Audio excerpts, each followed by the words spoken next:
So today we are going to be looking at how to bring the violin to playing position and how to safely do that in a manner that lets you bring it up, bring it down, and be comfortable. This is part of the growing beginning violin series that can be used for either violin players or viola players. So let's get started. By now, you should have a shoulder rest in place, and if you have not already done that, but you have a shoulder rest, go check out the video that I made on putting on a shoulder rest correctly and safely. There's tons of information on how to do it. Once the violin is in your hands, you should be holding it by the neck, okay?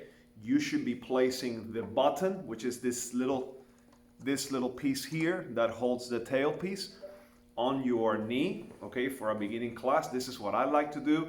It keeps everything organized, it keeps everyone looking good, it looks good on stage. So whatever we are going to practice on the stage is what we do in the classroom. So we want the classroom to be organized and to look good. But I get it that you're doing this at home, so it's a safe way to do it. What you don't want to do is be touching and grabbing and holding all over the place, because your hands are dirty, we have oils, we have dirt, and you don't want to get your fingerprints all over the nice, beautiful finish of your instrument. So you want to minimize contact with the body of the instrument, and that helps take care of the instrument long term. The one place where you are going to touch is right up here. It's the upper bout of the violin. But at the beginning I call it the shoulder because it just makes so much sense, right? So if we're holding the violin by the neck, right, and I tell you slide your hand down to the shoulder or the upper bout, this is where we need to be in order to go to playing position. Okay, so I'm going to stand up, and by the way, never mind the Blue Man right behind me. I'm a big fan. Shout out to the Blue Man group. I can't believe I just did that in the middle of this video. So let's keep going. Distractions.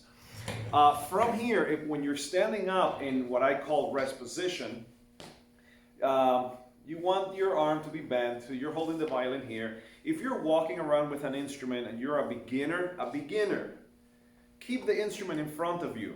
Don't have it down here where it can hit something accidentally. So keep it in front of you when you're moving it, okay? And when you're done practicing, you should just put it away. Don't leave it on the kitchen counter. Don't leave it on the sofa. Don't leave it on the bed.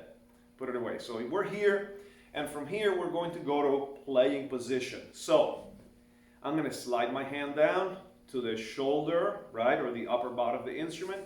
From here, in a classroom setting, I like to do this thing that looks like this. So I hold the instrument up high. I would call this the Statue of Liberty. I touch the button. I'm going to point the button to my neck. I'm going to bring in the violin until the button touches my neck. I'm going to cuddle the chin rest with my jaw. I want the violin up high on my shoulder. I want the shoulder rest on my shoulder. And I'm going to move it around until I find a fairly comfortable place for it, where I can hover my hand and the instrument doesn't fall or slip away, right? You should feel that the chin rest is pushing slightly on your jaw, right? You should just feel that it's pushing it slightly, right? And then the violin just kind of stays there. It shouldn't be slipping around. And then, so standing up, that is what that looks like. Now, up close, which is what we're going to do now, up close and sitting, you're doing basically the same thing, right? For a beginner, again, when I do my Statue of Liberty, when I touch my button, I'm going to point it to my neck. I'm going to bring it in. Get that button close to my neck. I get the chin rest under my jaw. I'm gonna cuddle it, find a comfortable place. Okay, and now here I've got playing position, but there's a couple things you gotta note. First, notice the symmetry of my head. You don't see my face doing this, right? So keep your head, for the most part, looking forward, maybe slightly off to the left side. You see me here? Notice my spine is still straight, right? My spine is still straight, and I am not turning my head like I did earlier. That's not a good thing.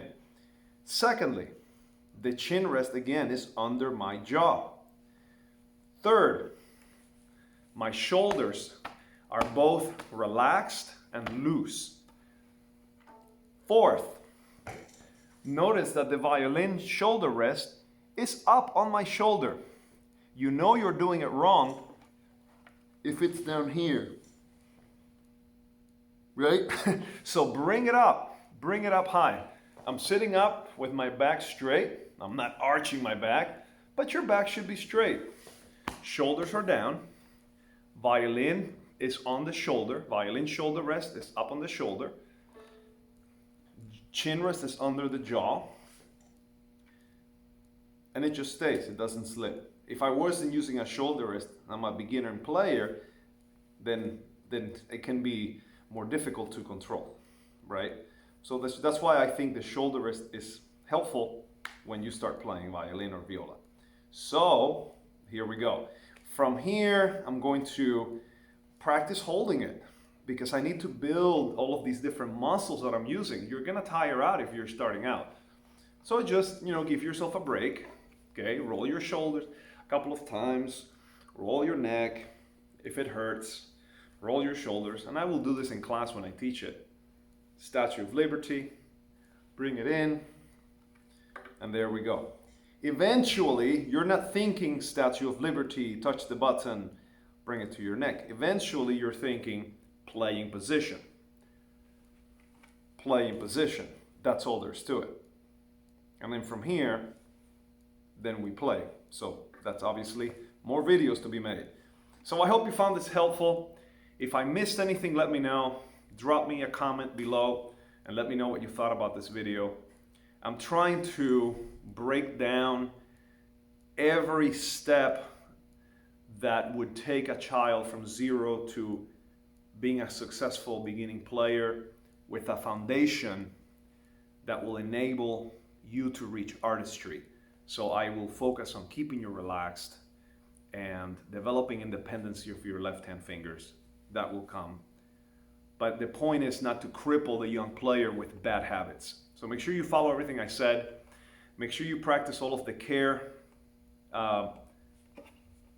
practices, the care habits, so you take good care of your instrument. If you have questions, let me know. And happy practicing. Thank you for watching.